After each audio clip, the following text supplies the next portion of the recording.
Assalamualaikum warahmatullahi wabarakatuh. Kembali lagi dalam mata kuliah farmakokinetika. Selamat menikmati video pembelajaran berikut ini. Model farmakokinetik adalah struktur hipotetikal yang bisa digunakan untuk menjelaskan proses yang dijalani atau bagaimana nasib obat dalam sistem biologis tubuh ketika diberikan dengan cara dan dosis tertentu.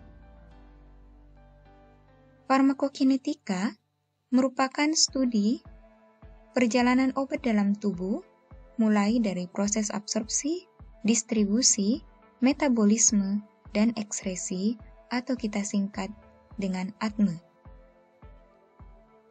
Perjalanan obat dalam tubuh ini sangat kompleks.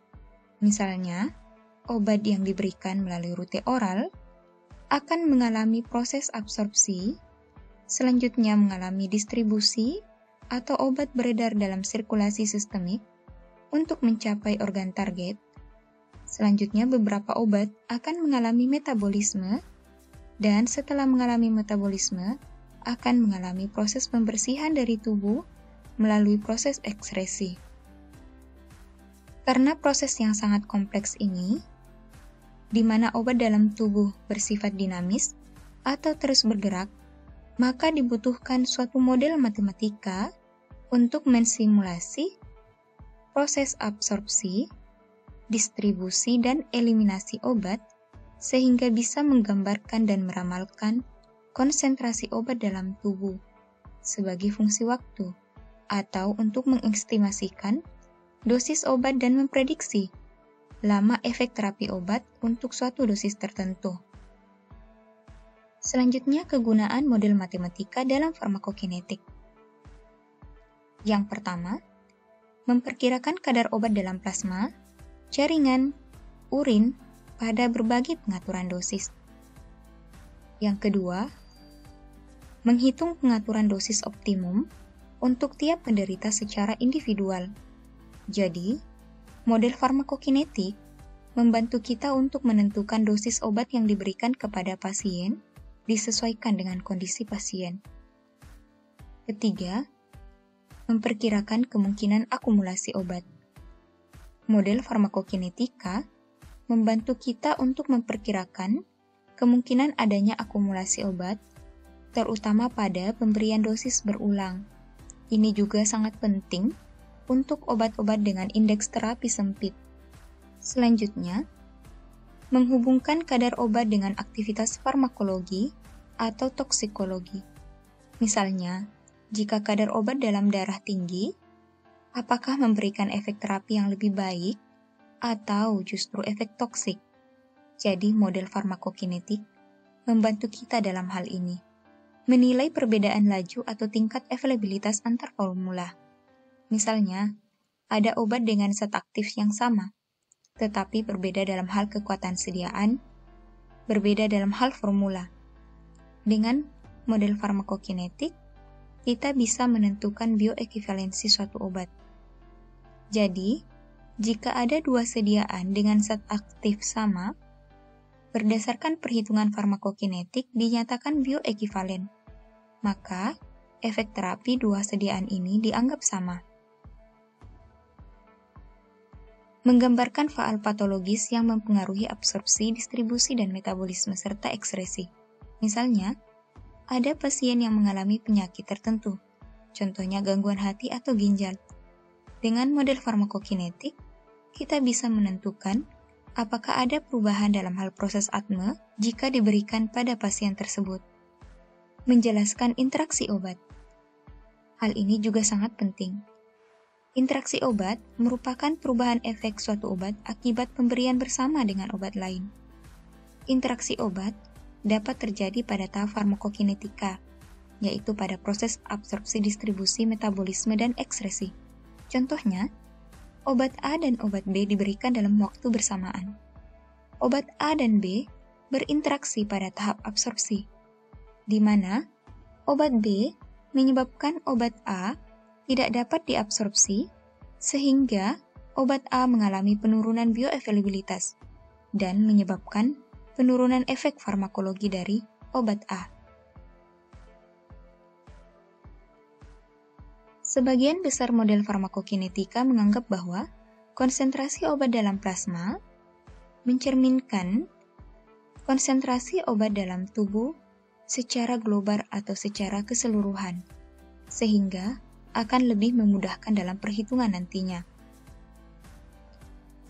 Dalam model farmakokinetik, tubuh dinyatakan sebagai suatu sistem atau ruang yang terdiri atas kompartemen-kompartemen secara timbal balik. Tubuh dibagi atas dua kompartemen, yaitu kompartemen sentral atau darah dan kompartemen perifer atau jaringan. Kedua kompartemen ini saling terkait secara timbal balik, artinya obat dari kompartemen sentral dapat didistribusikan ke dalam kompartemen perifer. Sebaliknya, obat dari kompartemen perifer dapat dikembalikan ke dalam kompartemen sentral. Model kompartemen dalam farmakokinetika dibagi menjadi model mammillaри, model quaternary, dan model fisiologi. Kompartemen ini bukan daerah fisiologi atau anatomi yang nyata, hanya sebagai ilustrasi bahwa tubuh dibagi menjadi dua bagian utama, yaitu kompartemen sentral dan kompartemen perifer. Jadi, kompartemen itu tidak menggambarkan per organ tubuh atau tidak menggambarkan per bagian tubuh. Pertama, kita akan jelaskan terkait model mammillaри.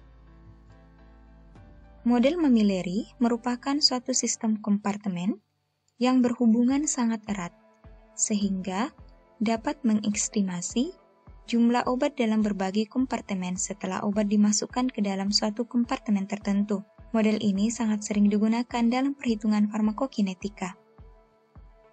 Model mammillaри terdiri atas 4.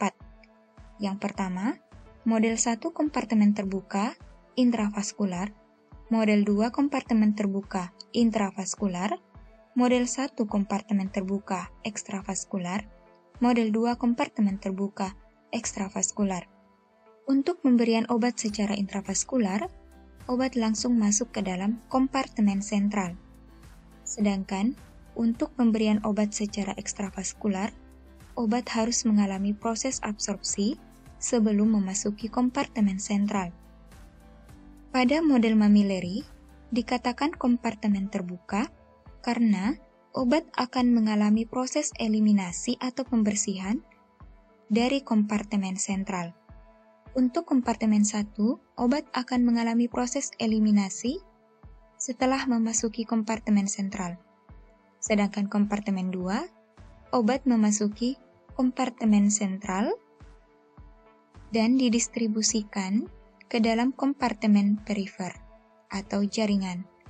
Selanjutnya, setelah dari kompartemen jaringan atau kompartemen perifer, obat dikembalikan ke dalam kompartemen sentral dan mengalami proses eliminasi.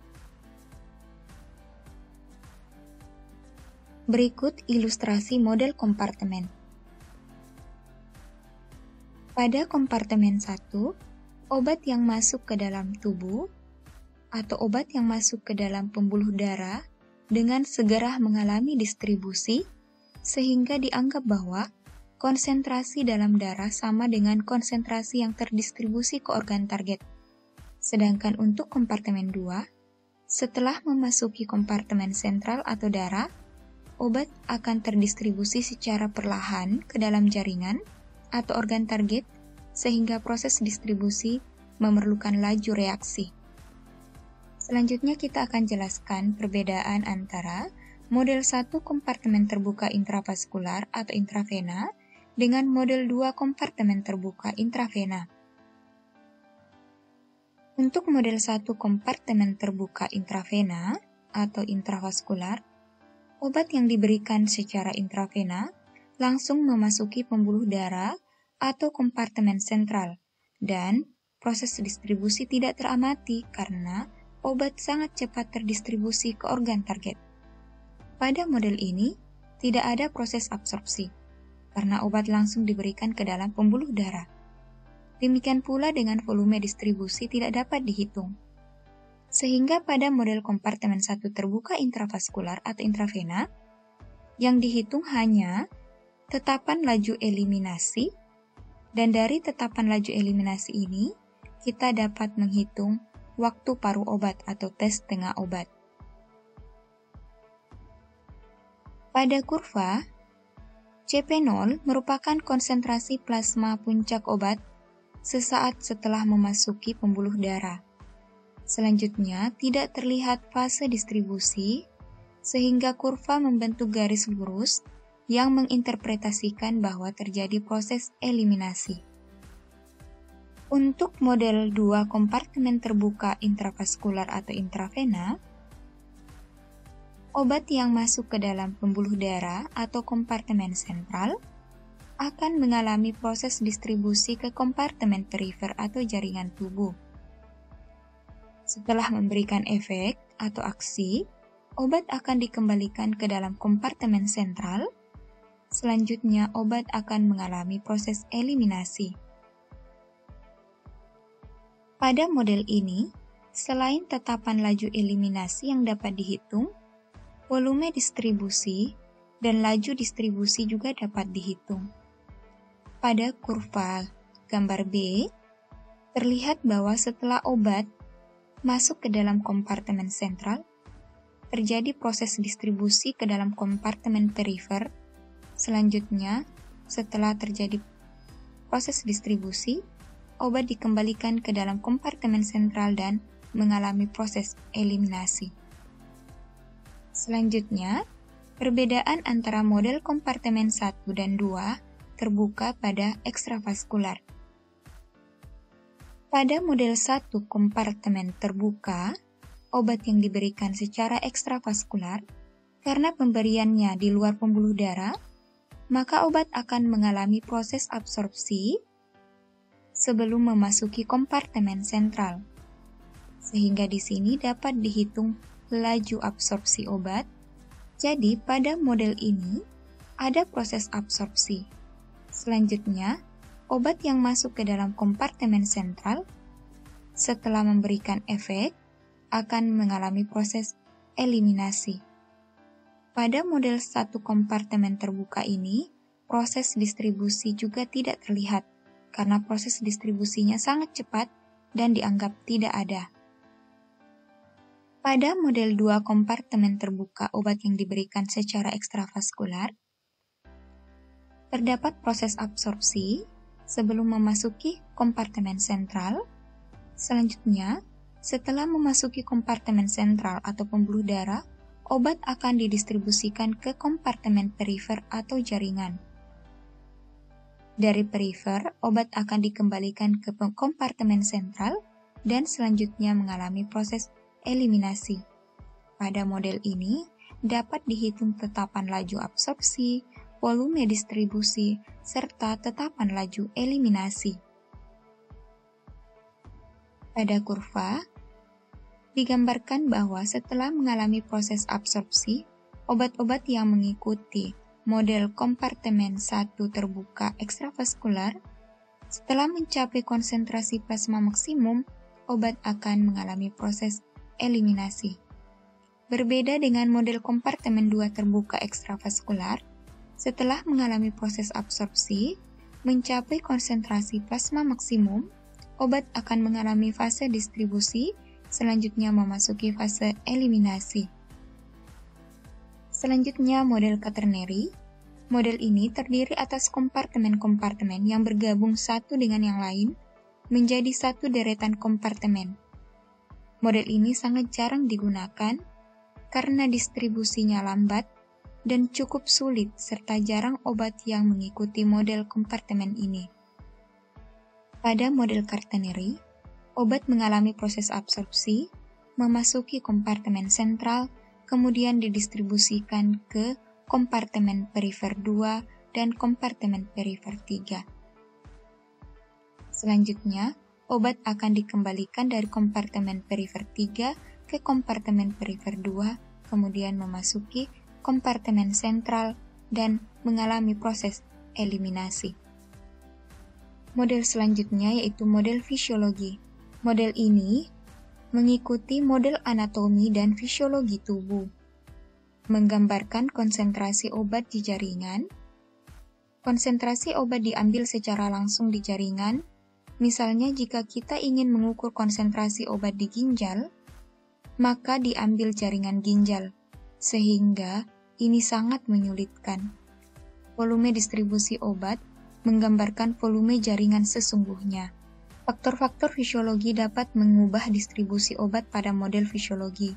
Misalnya, jika terjadi gangguan aliran darah ke hati, maka terjadi proses perubahan distribusi, dan ini merupakan salah satu kelemahan model ini. Berikut ini merupakan ilustrasi model farmakokinetika pada obat-obat yang diberikan secara ekstravaskular. Contohnya, jika obat diberikan melalui rute oral, maka di dalam saluran pencernaan, obat akan mengalami fase absorpsi.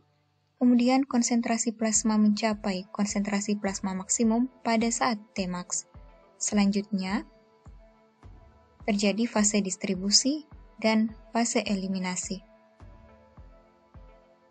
Suatu obat memberikan efek farmakologi jika konsentrasi plasma berada pada rentang terapi, atau jarak antara minimum effective concentration dengan minimum toxic concentration.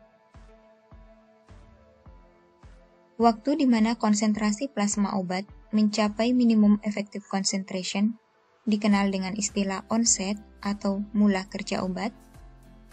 Kemudian, waktu di mana konsentrasi plasma obat melewati minimum effective concentration dikenal dengan istilah termination atau waktu akhir kerja. Waktu antara onset dengan termination, inilah yang dikenal dengan istilah durasi atau lama kerja obat. Jika konsentrasi plasma berada di bawah MEC, maka tidak terdapat efek farmakologi atau obat tidak memberikan efek terapi. Sedangkan jika konsentrasi plasma melewati MTC atau minimum toxic concentration, maka obat memberikan efek toksikologi.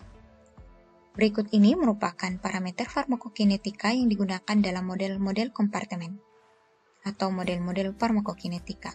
Yang pertama, tetapan laju absorpsi, tetapan laju eliminasi yang disingkat K, volume distribusi yang menggambarkan ukuran volume tubuh yang mengandung obat, konsentrasi plasma, Tmax merupakan waktu untuk mencapai konsentrasi plasma maksimum, T setengah atau waktu paruh merupakan waktu yang diperlukan untuk turunnya kadar obat dalam plasma pada fase eliminasi menjadi separuhnya. AUC menggambarkan jumlah obat yang mencapai sirkulasi sistemik. Clearance merupakan suatu ukuran eliminasi obat. Terima kasih telah belajar farmakokinetika bersama saya. Sampai ketemu lagi pada pertemuan selanjutnya.